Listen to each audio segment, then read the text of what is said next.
여러분 안녕하십니까? 최상병 사건 수사 개입 의혹의 핵심인 VIP 경로서를 뒷받침할 통화 녹취를 공수처가 확보했다는 소식 어제 전해드렸는데요. 정치권이 오늘 이를 두고 치열한 공방을 벌였습니다. 야권은 일제히 대통령실 개입 물증을 추가로 확보하기 위해 특검 도입이 시급하다면서 공세를 폈고, 국민의힘은 공수처가 수사를 잘하고 있는데 특검이 왜 필요하냐면서 맞섰습니다. 오늘 첫 소식 정상빈 기자가 보도합니다. 고위공직자범죄수사처가 김계환 해병대 사령관의 휴대폰에서 VIP 경로서를 언급한 녹음 파일을 복원했다는 소식이 전해지자 더불어민주당 등 야권은 즉각 최상병 특검 재의결 공세 수위를 높였습니다. 기소권까지 갖춘 특별검사가 신속히 도입돼 핵심 물증 확보에 나서야 한다는 겁니다. 공수처가 워낙 작은 규모의 수사기관이다 보니까 수사 자체에 걸리는 시간이 굉장히 길어서 수사가 지연된다는 평가도 나오고 있어요. 수사 외압의 실체가 대통령실로 드러나면 탄핵 사유가 될 거라면서 이탈표가 아닌 소신에 따른 양심표로 21대 국회를 아름답게 마무리해달라고 대통령실과 국민의힘 양쪽을 압박했습니다. 국민의힘은 공수처의 VIP 경로설 녹취 확보를 정반대로 해석하며 방어에 나섰습니다. 공수처가 충분히 제대로 수사하고 있는데 결과를 먼저 지켜볼 일이지 당장 특검을 도입할 필요가 없다는 겁니다. 지금 잘 하고 있지 않습니까? 네. 이렇게 공수처가 하고 있는데 이거를 다시 특검을 할 필요가 없다. 민주당이 강행해 공수처를 만들고선 이제 와서 공수처를 못 믿겠다는 건 블랙 코미디라고도 비꼬았습니다. 특히 민주당이 소신 투표를 압박하며 대통령 탄핵을 거듭 거론하는 데 대해선 정치적 의도가 다분해 거부감만 느껴진다며 이탈표는 없다고 분위기를 다잡았습니다. 민주당 등 범야권은 주말인 내일 도심에서 대규모 집회를 열고 특검법 재의결 여론을 끌어올릴 계획입니다. 국민의힘은 의원들은 상식에 따라 또 당론에 따라 표결에 임할 거라며 공세를 차단하고 있습니다. 표를 뺏으려는 야당, 지키려는 여당, 특검법 재표결은 나흘 뒤 이뤄집니다. MBC 뉴스 정상빈입니다. 윤석열 대통령이 박근혜 정부 당시 이른바 문고리 권력으로 불렸던 정호성 전 청와대 비서관을 대통령실 비서관으로 임명했습니다. 대통령 자신이 직접 수사한 인물을 특별사면 때 다시 자신이 복권시킨 다음 발탁한 거죠. 정 비서관은 국민의 불편과 민원을 듣고 처리하는 소통 업무를 맡았는데 당장 야권에서는 이해할 수 없는 재활용 인사라는 반발이 나옵니다. 구승은 기자입니다. 윤석열 대통령이 시민사회수석실 3비서관으로 박근혜 청와대 정호성 전 부속 비서관을 임명했습니다. 오늘부터 출근한 정 비서관은 국민 불편 사항과 민원을 파악해 대통령실에 제안하는 역할을 맡습니다. 박근혜 전 대통령 최측근으로 이른바 문고리 3인방에 꼽혔던 정 비서관은 국정농단 수사 당시 장 차관 인사자료와 대통령 말씀자료, 순방자료 등 180건을 최서원 씨에게 유출한 혐의로 기소됐고 징역 1년 6개월 실형이 확정됐습니다. 또 국가정보원 특수활동비 상납 과정에 관여한 혐의로도 유죄가 확정됐습니다. 태블릿 PC에 들어있는 문건들을 정호성 씨가 자기가 보낸 게 맞다. 자기가 최서원 씨한테 보낸 게 맞다라고 해서 국정농단 특별검사 수사팀장으로 정 비서관을 직접 수사했던 윤석열 대통령은 취임 뒤 특별 사면에서 이미 형기를 마친 정 비서관을 복권했습니다. 문건 유출과 특활비 상납 등 비리 전력자를 직접 수사했다 사면하고 발탁까지 한 겁니다. 대통령실 고위 관계자는 워낙 반듯한 사람인데 일을 하다 보니 그렇게 된 거 아니겠냐고 두둔하며 업무 능력이 뛰어나 손톱 및 가시 뽑기, 즉 민원 업무 적임자로 봤다고 설명했습니다. 야권은 일제히 이해할 수 없는 재활용 인사라고 비판했습니다. 동네 재활용센터에서도 쓸 수 있는 물건만 재활용하지 써서는 안 될 물건이나 쓸 수 없을 정도로 망가진 물건은 폐기 처분합니다.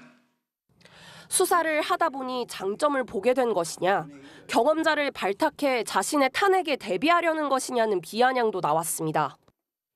정호성 비서관의 발탁에 대해 야당은 물론 여당에서도 이해할 수 없다는 반응이 나오고 있습니다. 대통령실은 이번 인선에 대해 박근혜 전 대통령의 요청이나 정무적 고려는 없었다고 선을 그었습니다. MBC 뉴스 구승입니다. 음주뺑소니 혐의를 받고 있는 가수 김호중 씨가 구속기로에 놓였습니다. 오늘 낮 영장실질심사를 받은 김 씨는 지금 경찰서 유치장에서 대기 중인데요. 현장에 나가 있는 취재기자 연결합니다. 조건희 기자, 김 씨 구속 여부가 아직 결정되지는 않았죠? 네, 김호중 씨에 대한 영장실질심사가 끝난 지 7시간이 다 됐지만 법원의 판단은 아직입니다. 범행을 조직적으로 은폐한 혐의를 받는 소속사 관계자 2명도 오늘 오전 심사를 받았는데요. 3사람 모두 지금 이곳 강남경찰서 유치장에서 대기 중입니다. 김 씨는 심사 들어가기 전과 후 취재진에게 죄송하다는 말을 반복했는데요. 먼저 직접 들어보겠습니다. 혐의 어떻게 소명하셨습니까? 죄송합니다. 반성하겠습니다. 죄송합니다. 사고 직후 열흘 동안 음주 사실을 부인하고 경찰 조사 당시 취재진 앞에 서지 않기 위해 6시간을 버티던 것과는 달라진 모습이었습니다. 김 씨는 낮 12시부터 1시간가량 심사를 받은 뒤 두 손이 묶인 채 법원을 빠져나와 경찰서로 이동했습니다. 김 씨에 대한 영장실질심사에서 담당 판사가 김 씨를 꾸짖었다면서요. 이게 어떤 내용이었나요? 네, 김호중 씨는 사고 직후 소속사의 막내 매니저에게 수차례 전화해 대신 자수해달라는 취지로 말한 걸로 알려졌죠. 이를 두고 신영희 영장전담 부장판사는 똑같은 사람인데 힘없는 막내 매니저는 처벌을 받아도 되는 것이냐고 꾸짖은 걸로 전해졌습니다. 당시 막내 매니저는 겁이 난다며 이 같은 요구를 끝내 거절했고 결국 다른 매니저가 김 씨 옷을 입고 경찰을 찾아 허위 자수한 걸로 보입니다. 자, 막내 매니저한테 대신 자수해달라고 했다가 겁난다고 거절을 하니까 다른 매니저가 옷까지 받고 있고 허위 자수를 했다. 오늘 심사의 핵심 쟁점은 어떤 거였나요? 네, 영장심사에선 담당 검사가 직접 나와 김 씨에 대한 구속이 필요하다고 주장했습니다. 조직적인 증거인멸과 도피가 이루어진 이번 범행이 무겁다고 바라보고 있다는 겁니다. 또 수사에도 비협조적이라는 게 수사당국의 판단인데요. 사고 당일 술을 얼마나 마셨느냐를 두고 김 씨는 소주만 10잔 정도 마셨다고 진술했지만 경찰이 유흥업소 술자리 동석자들을 조사한 결과 김 씨 혼자 소주를 3병 정도 마셨다고 말해 차이가 큰 상황입니다. 또 경찰이 은폐 지시를 누가 했는지 파악하기 위해 김 씨가 쓰던 아이폰 세대를 압수했는데요. 김 씨가 사생활을 이유로 잠금을 풀어주지 않아 확인을 못하고 있는 걸로 파악됐습니다. 3사람에 대한 구속 여부는 오늘 중 결정될 전망입니다. 지금까지 서울 강남경찰서에서 전해드렸습니다. 김호중 씨는 구속 전 신문을 하루 앞둔 어젯밤에는 예정된 공연을 강행했는데요.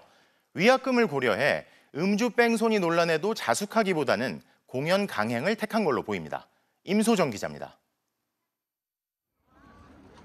어제 오후 4시 올림픽 체조 경기장 앞. 8시인 공연 4시간 전부터 취소표를 구하려는 팬들이 몰렸습니다. 저는 솔직히 얘기해서 진짜 자식 엄마 같다만 솔직히 자식들이 큰 죄를 지었다고 내 자식인데 외면하고 그냥 버려요? 못 버리잖아요.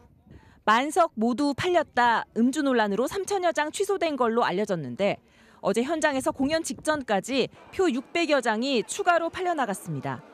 무대의 양끝 시야 제한석 일부를 제외하고 좌석 대부분이 관객 7,500여 명으로 들어찼습니다. 증거 은폐와 뒤늦은 음주 인정으로 논란을 빚었던 김호중은 2부가 돼서야 무대에 등장했습니다. 김 씨는 별다른 말 없이 허리 굽혀 인사한 뒤 허공을 응시하거나 눈을 감은 채 노래 6곡을 불렀습니다. 무대에 선 시간은 30분 남짓. 예정됐던 프리마돈나와의 듀엣곡은 부르지 않았습니다. 공연 관계자는 김 씨가 리허설에 참석하지 못해 듀엣곡을 못 부른 걸로 안다고 전했습니다. 팬들은 공연이 끝난 뒤에도 빈 무대를 향해 김 씨의 이름을 외치며 한동안 기립박수를 보냈습니다. 이번 공연은 당초 세계 최정상 오케스트라 단원과 김호중 씨가 함께 무대에 오르는 걸로 관심을 모았습니다. 서울시향과 KBS 교향악단도 참여하려 했지만 김 씨 사건이 불거지자 일부 단원들이 불참을 선언했습니다. 영장 심사로 오늘 공연은 김 씨 없이 진행됩니다. 티켓 판매처는 김 씨가 출연하지 못하게 됐다며 취소를 원하는 관객들에게 수수료 없이 환불해주겠다고 긴급 공지했습니다. MBC 뉴스 임소정입니다. MBC가 단독 보도한 서울대 N번방 사건에 대해 이원석 검찰총장이 국민들에게 큰 충격을 준 중대 성폭력 범죄라면서 여죄를 철저히 수사하라고 지시했습니다. 또 추가 피해가 발생하지 않도록 영상물 삭제와 차단을 하고 피해자 지원에도 적극적인 조처를 하라고 당부했습니다. KBS 현직 기자들이 회사를 상대로 정정 보도를 요구하는 소송을 제기했습니다. 3년 전 서울시장 보궐선거 당시 특정 후보에 대해 보도한 내용을 두고 KBS 사측이 스스로 불공정 편파 논란의 사례라며 보도한 걸 바로잡으라는 요구입니다. 이용주 기자입니다. 지난해 11월 KBS 박민 사장이 취임 하루 만에 임원들과 카메라 앞에 섰습니다. 대국민 사과를 한다는 것이었습니다. 진심 어린 마음으로 KBS의 주인인 국민 여러분께 일동 사과 인사드리겠습니다.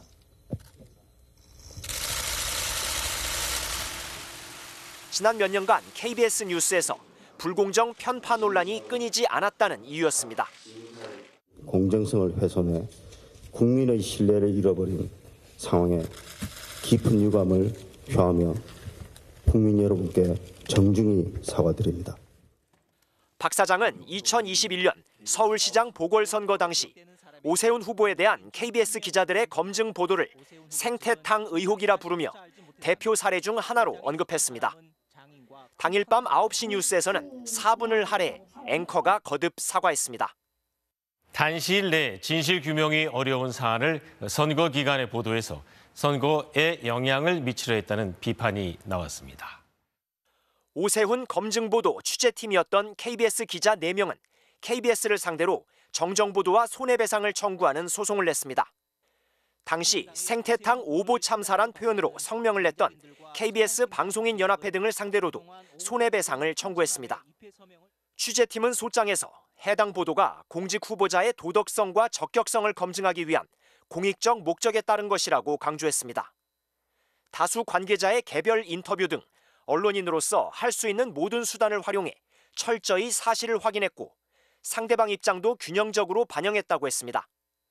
보도 직후 국민의힘이 허위 사실이라며 고발해 검찰이 수사했지만 전원 무혐의 처분을 받았던 사실도 강조했습니다. 취재팀은 특히 사측이야말로 대국민 사과 전 자신들에게 보도의 근거 자료나 입장 등 사실 확인 과정을 거치지 않았다고 지적했습니다. 이에 대해 KBS는 소송 대상이 된 9시 뉴스의 관련 보도는 전혀 문제가 없다며 법률적으로 대응하겠다고 밝혔습니다. MBC 뉴스 이용주입니다. 의대 증원이 27년 만에 현실화됐습니다. 오늘 대학입학전형위원회가 1,500여 명 규모의 의대 신입생 증원을 만장일치로 확정한 건데요. 의료계는 천막 치고 수업하라는 거냐며 여전히 반발하고 있습니다. 송사영 기자입니다. 2025학년도 대입 전형 시행 계획을 승인하는 한국대학교육협의회의 대입 전형위원회. 무려 27년 만인 의과대 신입생 증원이 회의 1시간 만에 만장일치로 확정됐습니다. 제안한 내용이 타당하다고 생각해서 학부형 대표, 교육감들, 총장님들이 전원 동의를 해서 마무리했습니다. 이로써 내년도 의과대학 신입생 정원은 올해보다 1,509명 늘어난 4,567명으로 정해졌습니다. 각 대학들은 수시와 정시, 지역인재 전형 모집 비율 등 바뀐 전형 계획과 수시 모집 요강을 오는 31일까지 공개합니다. 교육부는 7월부터 재외국민 특별 전형이 시작돼 향후 일정을 고려하면 전형 계획 변경은 없을 것이라고 못 박았습니다. 특히 증원이 확정된 32개 의대 중 11개교가 아직 학칙 개정을 마무리하지 않은 가운데 교육부는 이달 말까지 학칙 개정이 안 된 대학들에는 시정 명령과 행정 조치를 하겠다고 압박했습니다. 정부는 전공의들의 복귀가 문제 해결의 시작이라며 대화를 거듭 촉구했지만 의료계의 반발은 수그러들지 않고 있습니다. 대한의사협회는 대한민국 의료 시스템의 붕괴는 현실이 됐다며 의대 증원 원점 재논의를 택하는 것만이 유일한 해법이라고 밝혔습니다. 의과대학 교수단체들은 의대 증원이 교육 환경을 악화시킬 수밖에 없다며 천막을 치고 수업하라는 말이냐고 따졌습니다. 결국에는 복도에서 수업을 받아야 될 운명에 처해 있습니다. 새로운 교육 기본시설과 지원시설이 마련되려면 최소한 4년에서 6년 이상이 걸리는 대사업입니다. 현실적으로 의과대학의 증원은 불가능합니다. 또 의대 증원 집행정지 사건의 재항고심을 맡은 대법원에 탄원서를 내며 조속한 결론을 요청했습니다. MBC 뉴스 송서영입니다. 내년도 의대 증원의 마무리 수순에 들어간 정부는 이제 이탈 전공의들에 대한 압박 수위를 높이고 있습니다. 전국의 수련병원장에게 다음 주 수요일까지 전공의들의 복귀 의사를 개별적으로 확인해달라고 공식 요청했는데요. 병원들은 시간도 촉박한 데다 애당초 불가능한 요구라며 당혹스러워하고 있습니다. 윤수한 기자의 보도입니다. 보건복지부가 전국 100개 수련병원에 보낸 공문입니다. 전공의들의 조속한 복귀 노력의 일환이라면서 병원을 떠난 모든 전공의들을 개별 상담해달라고 요청했습니다. 병원장이나 전공과 과장이 전공의들을 직접 만나 복귀 의사를 확인한 뒤 메일로 알려달라는 겁니다. 그런데 상담 기간이 주말 이틀을 포함해 닷새뿐입니다. 병원에선 즉각 무리한 요구라는 반응이 나왔습니다. 서울의 한 종합병원 관계자는 수백 명인 전공의를 5일 안에 어떻게 다 면담하겠냐며 전화, 문자도 안 받는데 면담은커녕 일정 잡기도 어려울 것이라고 토로했습니다.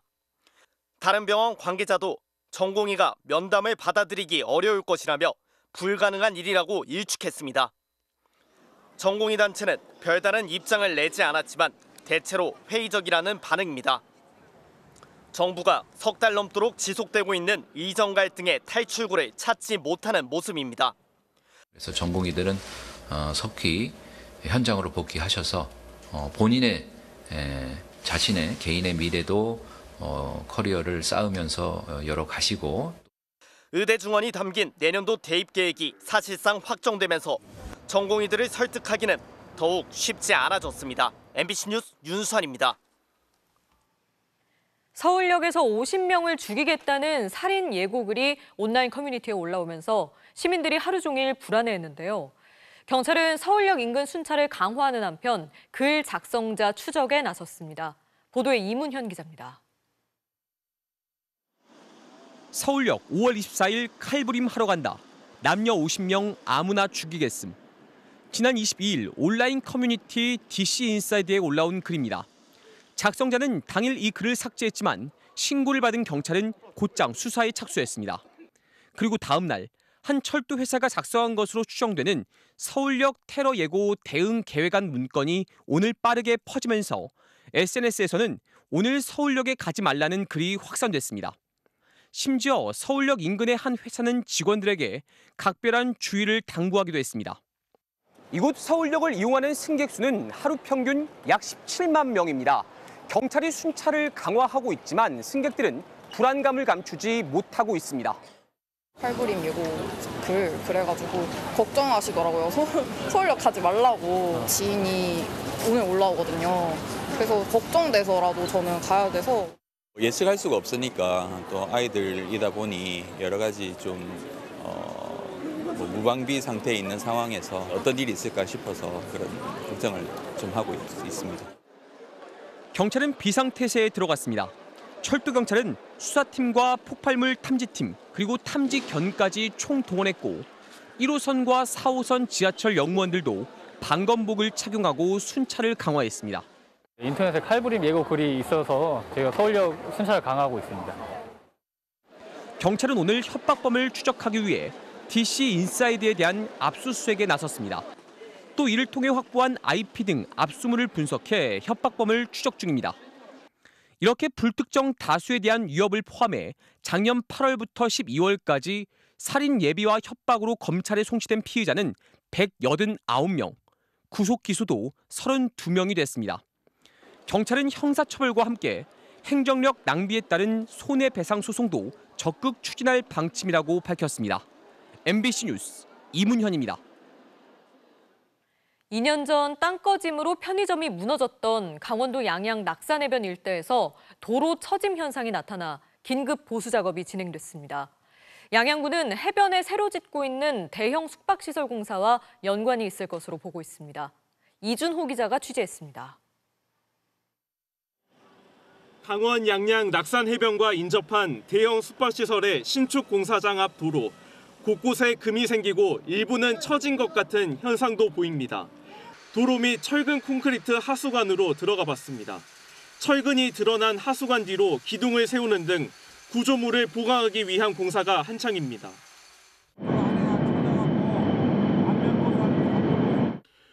도로가 처졌다는 주민 신고에 양양군이 지하 시설물의 안전을 진단했는데 긴급 보수 공사가 필요하다고 판단되는 D등급이 나온 겁니다.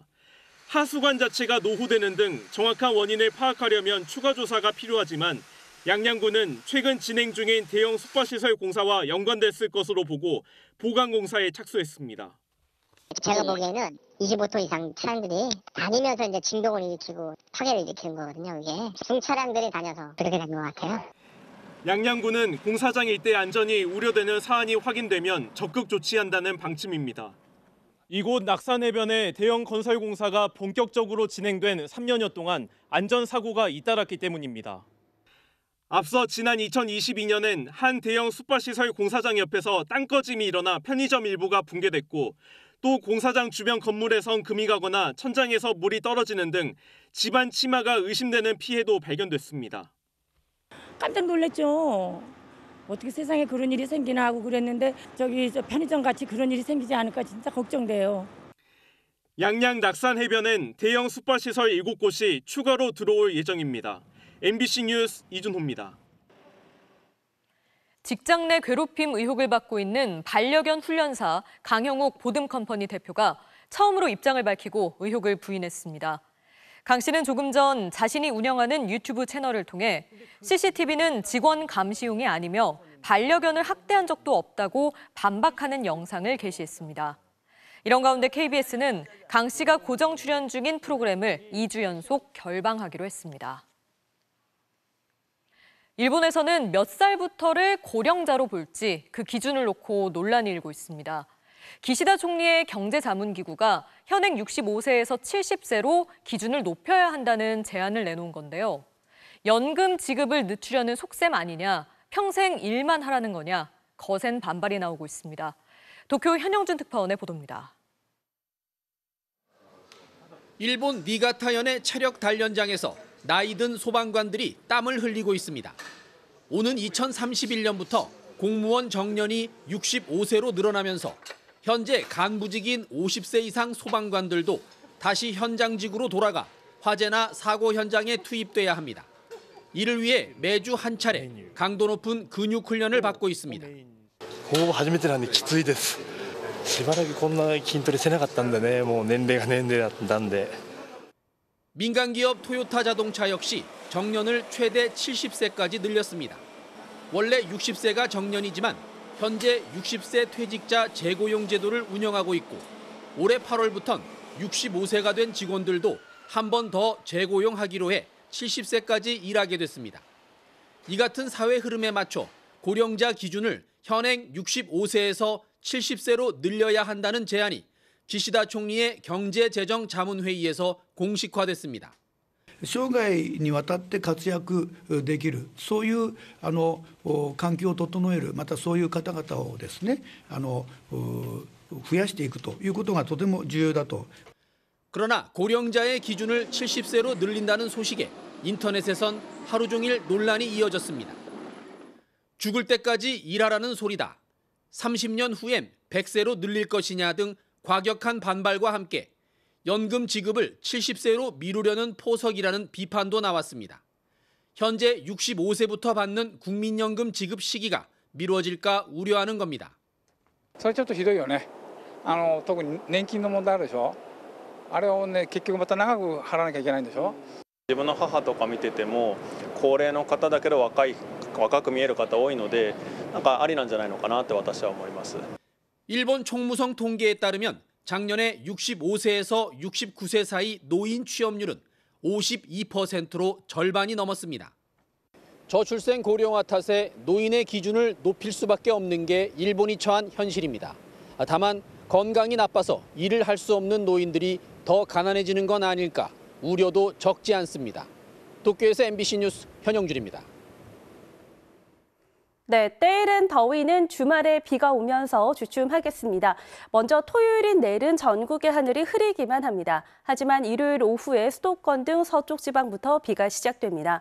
일요일 오후가 되면 찬 공기를 동반한 저기압이 우리나라 북쪽에서 발달을 하겠습니다. 이 찬 공기와 우리나라 주변에 있는 따뜻한 남서기류가 충돌을 하면서 일요일 밤 사이 비구름이 강해지겠습니다. 슈퍼컴퓨터가 예측한 총 누적 강우량인데요. 기압골이 가장 강하게 내려오는 수도권에 최고 50mm, 또 붉은색으로 나타나고 있는 경남 남해안에 최고 60mm가량의 비가 예상됩니다. 비구름의 지속 시간은 길진 않습니다. 다만 곳에 따라 벼락과 돌풍을 동반한 강한 비가 오겠습니다. 그 밖의 지역에서도 10에서 40mm가량의 비가 예상되고요. 이 비는 월요일 새벽에 대부분 그치겠는데요. 이후에는 찬 공기가 내려와 선선해질 전망입니다. 날씨였습니다. 저는 최근에 장을 보러 갔을 때 제일 눈에 띈 게 수박값이었습니다. 가격을 보니까 쉽게 들고 오지를 못하겠더라고요. 출하량이 많은 이맘때는 대개 수박 가격이 내려가는데도 5월 기준으로 평균 한 통에 29,000원이 넘었습니다. 시중에는 한 통에 6만 원이 넘는 것도 있죠. 할인 행사가 많아졌지만 작년보다 25%나 비싸졌습니다. 자, 그러면 다른 제철 품목은 어떨까요? 참외는 1년 전보다 30%, 토마토는 17% 비싸졌습니다. 금사과에 이어서 금수박, 금참외까지 이렇게 가는 건 아닐지 박진주 기자가 수박 산지에서 취재해온 내용을 보시겠습니다. 충남 부여의 수박 재개 농가입니다. 잎사귀 사이로 초록빛 수박을 따는 손길이 분주합니다. 제대로 상품성이 나오려면 대개 6에서 7kg은 나와야 합니다. 4월 말이나 4월 20일 닦아서는 수박이 다 5kg, 4kg 그밖에 안 나갔어요. 내잡할 수 없을 정도의 수박이 적지 않습니다. 크기가 턱없이 작고 줄기가 말라 비틀어지거나 색이 노랗게 마른 수박도 뒹굴고 있습니다. 이틀 뒤 수확을 앞둔 수박이지만 성인의 손보다 작은 수박도 눈에 띕니다.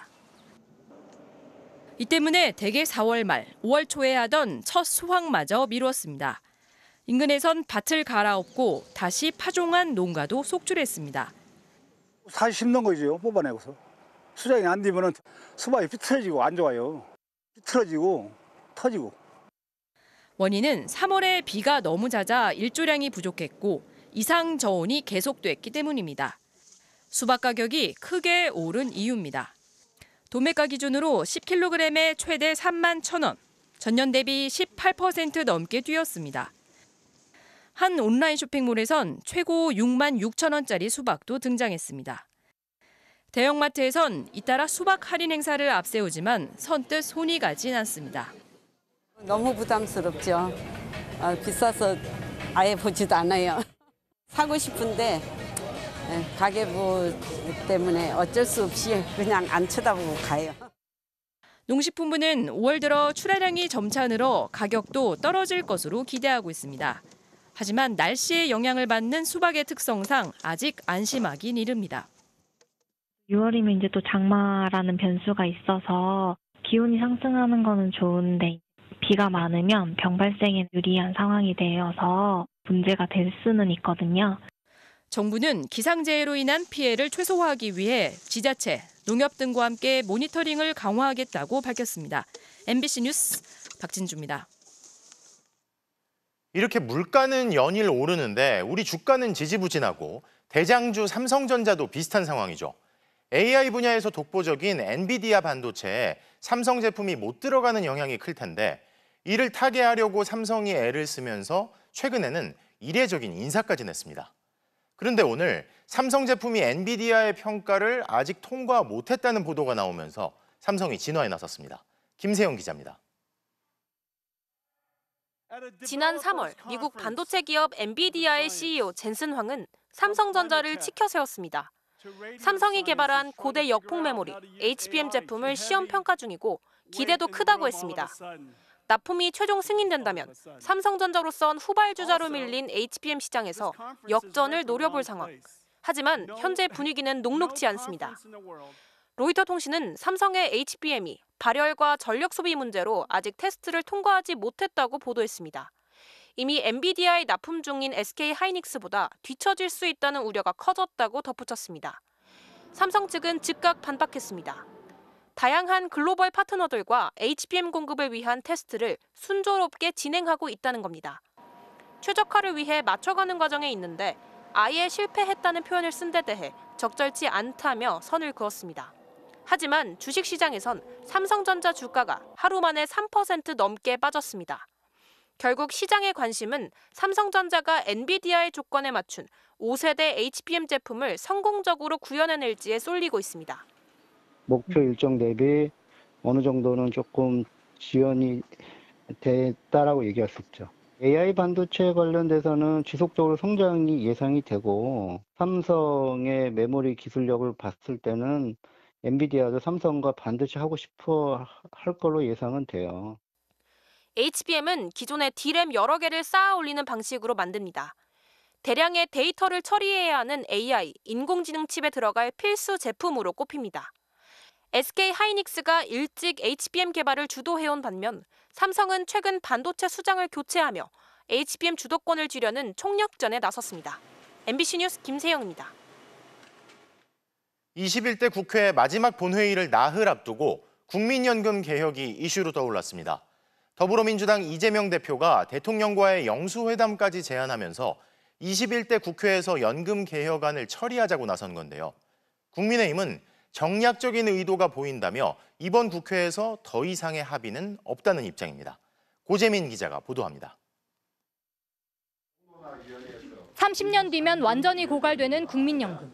여야가 2년 가까이 머리를 맞댔지만 국민의힘 소속인 주호영 연금특위위원장은 이달 초 개혁 논의를 그만하자고 선언했습니다.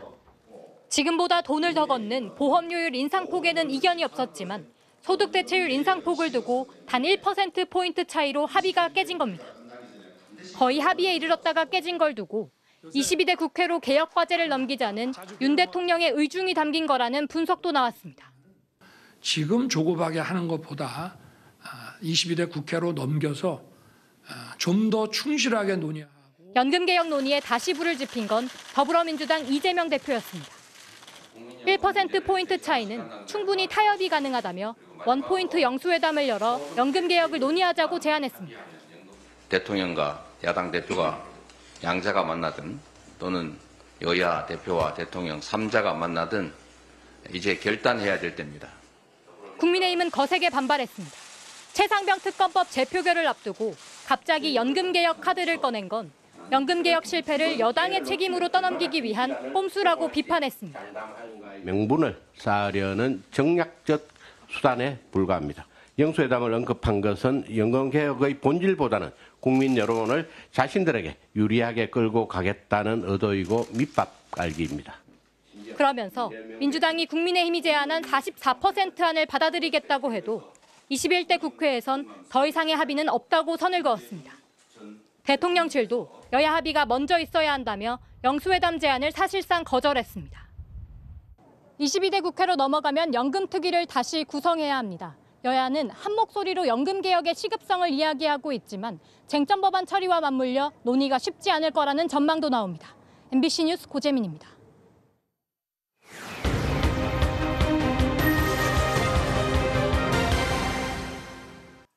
중고거래 사기범이 재판받는 중에도 계속 사기 행각을 벌이고 다닌 사건 얼마 전에 전해드렸는데요.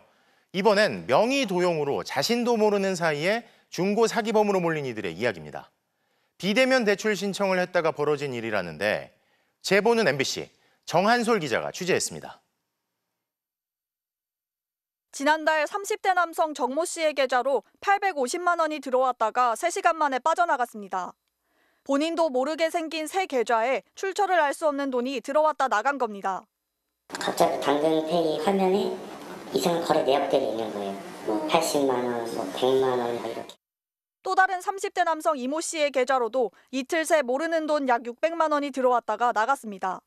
암표 거래를 해서 사용이 됐더라고요. 이 계좌들은 모두 중고거래 사기에 사용된 것으로 확인됐습니다.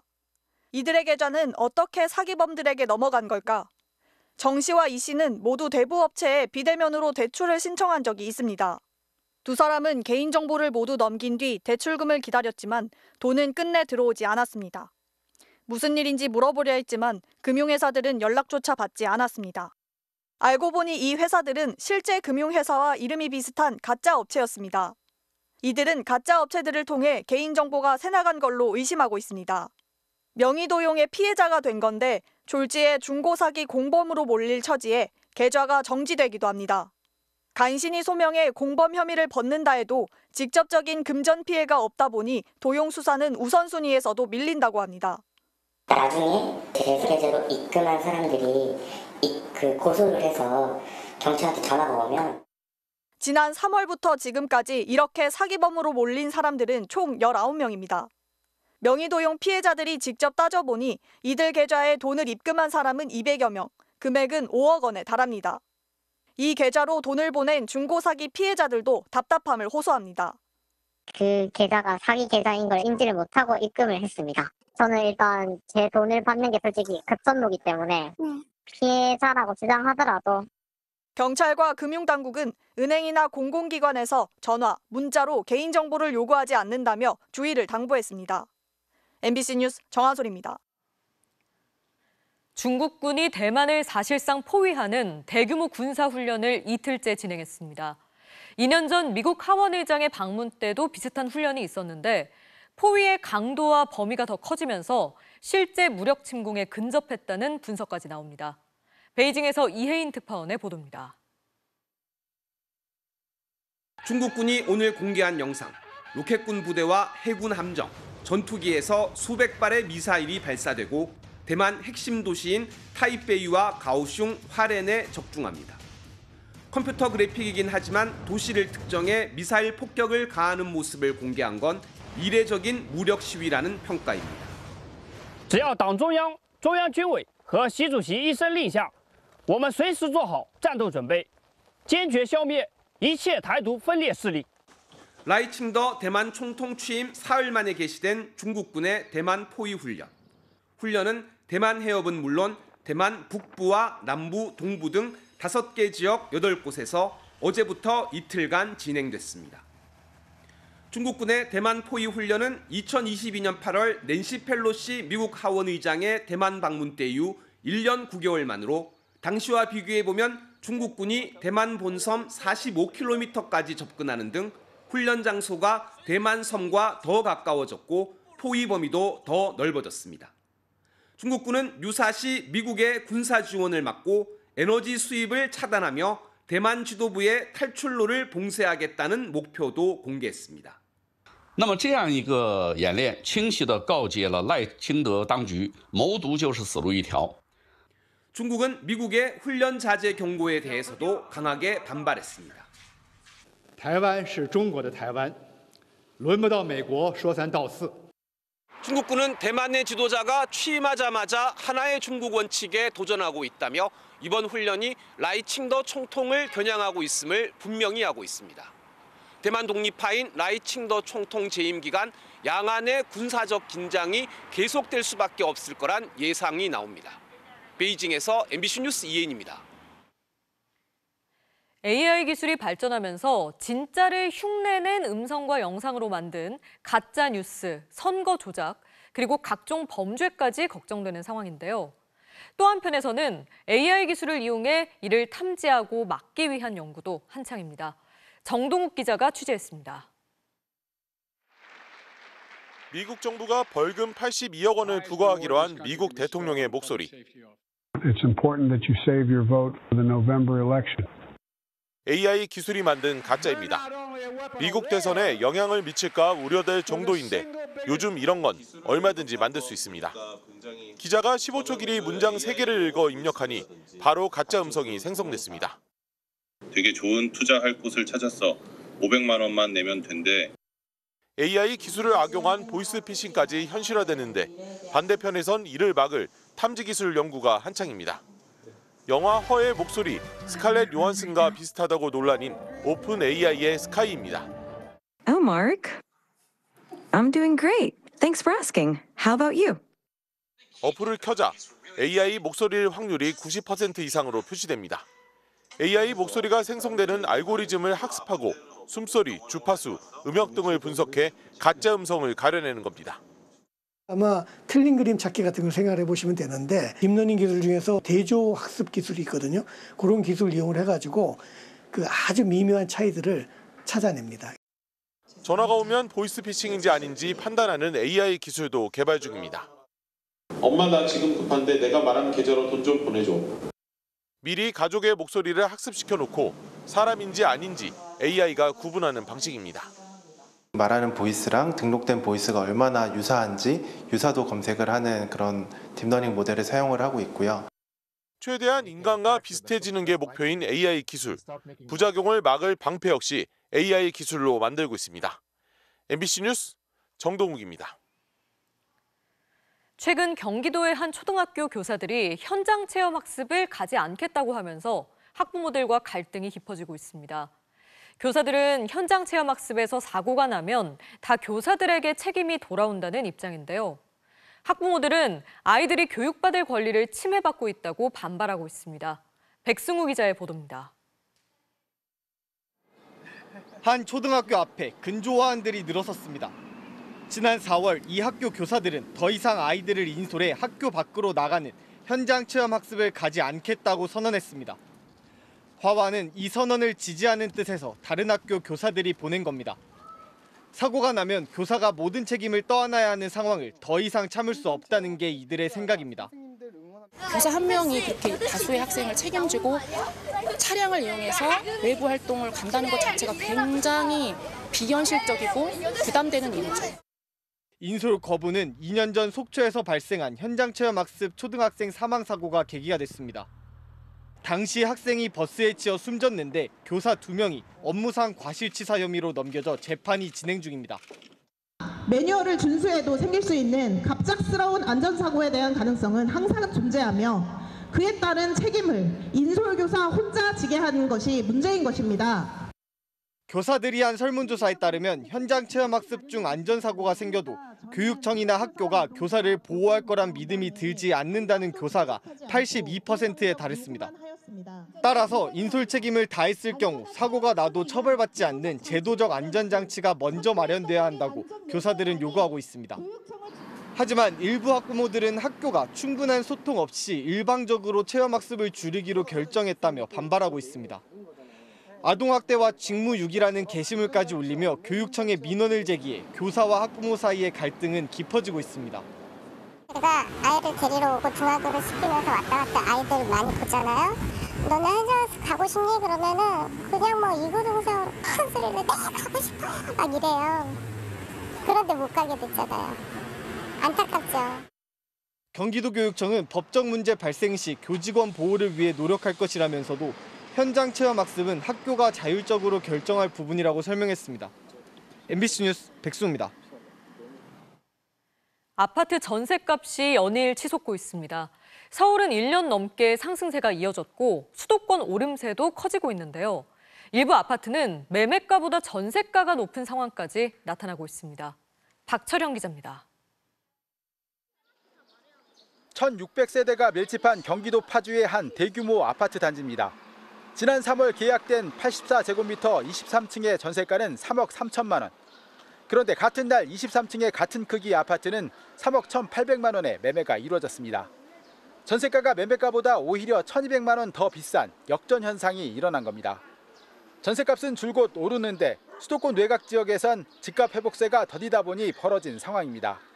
집주인이 급한 어떤 상황에서 빨리 처분해서라도 정리를 일단 하는 게 더 유리하다 보니까 그렇게 해서라도 하시는 분들도 있고요. 전세값 상승 속도는 더 빨라졌습니다. 지난주 0.03%였던 전국 아파트 전세가 상승률은 0.07%로 커졌고 특히 수도권에선 0.08%에서 0.12%로 상승폭을 키웠습니다. 서울은 전세값 상승세가 53주 연속 이어졌고 18주 연속 하락세를 보였던 지방도 이번 주 상승으로 전환했습니다. 부동산 시장에선 전세 매물이 풍기 현상을 보이면서 전세난이 장기화될 수 있다는 우려도 나옵니다. 전세 없어요. 이것만이 없어 전세. 전문가들은 전세난이 자칫 아파트값을 끌어올릴 수도 있다고 보고 있습니다. 매매 가격의 선행지수이기 때문에 전세 가격이 올라가고 한 3, 4개월 후에 매매 가격도 따라 올라가거든요. 실제 부동산원 통계에 따르면 이번 주 전국 아파트 매매가는 반년 만에 상승세로 바뀌었습니다. 정부는 당초 주중에 아파트 전세 안정화 대책을 내놓을 계획이었지만 발표를 미루고 있습니다. MBC 뉴스 박찬현입니다.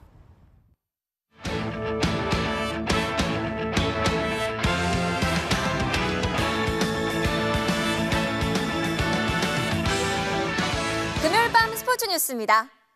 프로야구 KT의 강백호 선수가 입단 7년 만에 포수로 새롭게 도전하고 있는데요. 과감한 시도가 타격 성적의 상승으로 이어지면서 기대감을 더 높이고 있습니다. 김수근 기자입니다. 지난 3월 31일이 시작이었습니다. 승부가 기운 상황에서 포수 마스크를 쓸 때만 해도 반신반의했습니다. 하지만 다스 뒤 강백호는 포수로 선발 출전했습니다. 솔직히 조금 당황했어요. 3이닝인가 보고 바로 시합을 나간 거다 보니까 정신이 되게 없었던 것 같아요. 고교 시절까지 포수였지만 입단 7년 만에 그것도 프로 무대에서의 도전은 쉽지 않았습니다. 무모하다는 평가도 나왔습니다. 전시수들이 나왔을 때 좀 많이 미안하긴 한데 그런 거를 안 나오도록 제가 좀 더 노력을 해야 될 것 같아요. 한 달 넘게 경험이 쌓이면서 달라지기 시작했습니다. 강한 어깨로 도루를 막았고 낮은 공도 제대로 잡아냈습니다. 무엇보다 타격이 몰라보게 달라졌습니다. 포수로 나서기 시작한 4월 이후 타구질이 눈에 띄게 달라지면서 3년 만에 강백호다운 성적을 쌓고 있습니다. 투수들이 이 상황에 좀 더 이렇게 던져야겠다라는 생각을 하다 보니까 타석에서도 좀 그게 조금씩은 맞아떨어지고 있는 것 같습니다. ABS가 도입돼 수비 부담이 줄었고 선배들의 격려와 응원도 큰 힘이 됐습니다. 의지 선배님이 되게 좋은 말도 많이 해주시고 잘 어울린다고 해주시고 칭찬도 많이 해주셔서 포수하면서 그렇게 치기가 정말 힘들다라는 거를 이번에 한 번 더 깨달았던 것 같습니다. 자기가 리드해서 제가 안타받고 홈런 맞은 거는 자기 탓이라고 그렇게 말도 해주셔서 한국 야구를 이끌 차세대 스타로 주목받다 지난 2시즌 동안 기대를 밑돌았던 강백호. 누구도 장담하기 어려웠던 포수 도전이 야구 인생의 전환점이 되길 기대하고 있습니다. 계속 도전해야 되고 계속 시도하다 보면은 언젠가는 제가 목표로 하는 것들이 이루어지지 않을까라고 생각하고 있습니다. MBC 뉴스 김수근입니다. 한국 유도가 세계선수권대회에서 두 번째 금메달을 따냈습니다. 남자 최중량급의 김민종 선수가 도쿄올림픽 금, 은메달리스트를 연거푸 꺾고 정상에 올랐습니다. 이명노 기자입니다. 김민종은 거침이 없었습니다. 준결승에서 도쿄올림픽 우승자인 체코의 크르팔레크를 모로 걸기 절반으로 제압했습니다. 도쿄올림픽 은메달리스트 조지아의 투시슈빌리를 만난 결승전도 문제없었습니다. 매치기를 막아낸 뒤 가로누르기로 한판 승을 거뒀습니다. 패배를 직감한 상대가 저항을 포기할 정도였습니다.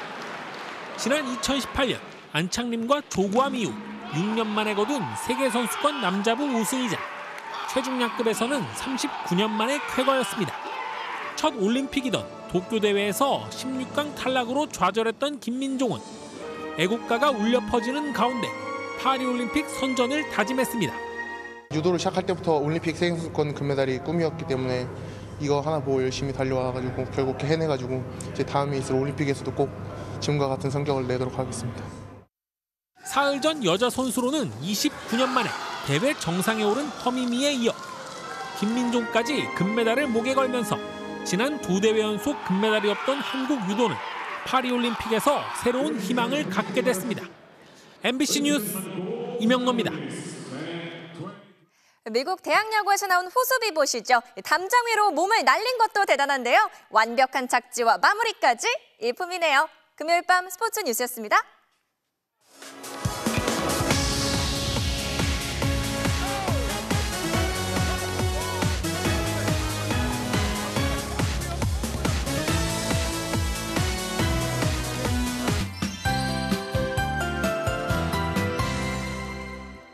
이번 주말에는 비가 오면서 때이른 더위가 주춤하겠습니다.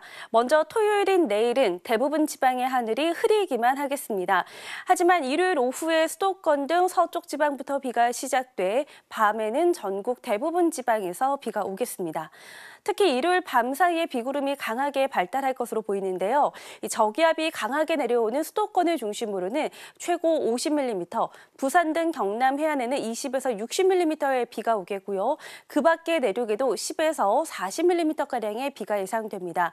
비구름의 지속 시간이 길진 않지만 일요일 밤 사이 곳에 따라 벼락과 돌풍을 동반한 시간당 10에서 20mm의 강한 비가 내리겠습니다. 내일 중부지방의 하늘은 대체로 흐리겠지만 남부지방은 가끔 구름이 많겠습니다. 또 당분간 서해안을 중심으로 안개가 짙게 끼겠습니다. 아침 최저 기온은 서울이 18도, 대구 15도로 오늘보다 높아지겠는데요. 낮 최고 기온은 서울이 23도, 대전 25도, 대구 24도로 오늘보다 2도에서 4도가량 낮아지겠습니다. 비는 월요일 새벽에 대부분 그치겠지만 강원도는 오후까지 이어지는 곳이 있겠습니다. 날씨였습니다. 음주 뺑소니 혐의로 구속영장이 청구된 가수 김호중 씨가 조금 전 구속됐습니다. 서울중앙지법은 오늘 김 씨와 소속사 관계자 등 3명에 대한 영장실질심사를 진행하고 증거인멸 염려를 이유로 구속영장을 발부했습니다. 금요일 뉴스데스크 마치겠습니다. 시청해주신 여러분 고맙습니다.